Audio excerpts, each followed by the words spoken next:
investors welcoming news of a deal between President Trump and Democrats to tie the debt ceiling increase that Tracy was just talking about to relief money for the victims of Hurricane Harvey. Let's bring in David Nelson, Chief Strategist at Belpointe.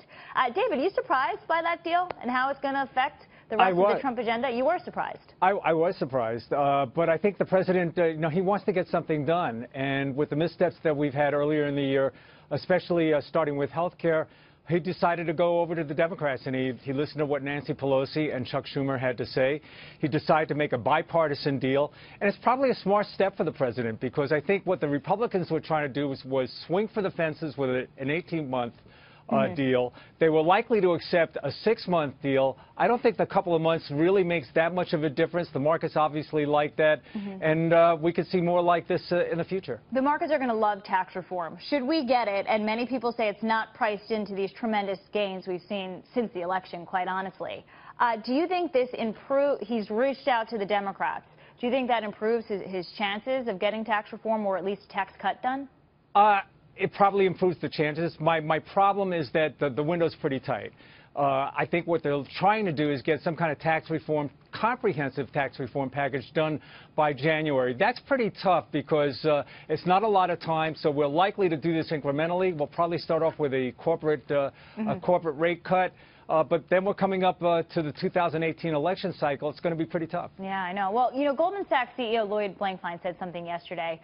He basically said investors have anxiety right now because things have been going up for too long. That was an interesting way to put it, but he has a point. Everyone's waiting for the next shoe to drop, right? We climbed the wall of worry, and Lloyd, like a lot of us, it has been a pretty long time. And I think what he's pointing to is the drop on the long end of the Treasury curve.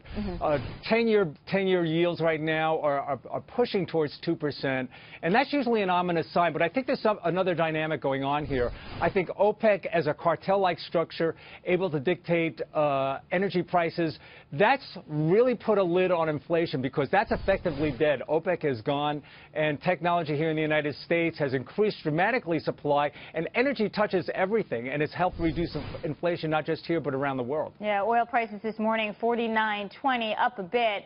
The 26-cent jump we've seen at the gas tank in the past week, a lot of analysts say that's just temporary because we have so much oil. And, of course, the refineries after the hurricane damage are coming back online. Someone described, and this gets into what Blankfein was saying, the market reaction right now as being comfortably numb between, potential nuclear war with North Korea and the America First strategy of protectionism. It's amazing that there's really not much. You have both extremes there that are affecting stock prices to the downside. I'm a little surprised myself because typically, investors have learned that buying the dip pays off, and geopolitical events very often do not translate over into the economy. But this is different. We're talking about economic sanctions with some of our largest trading partners.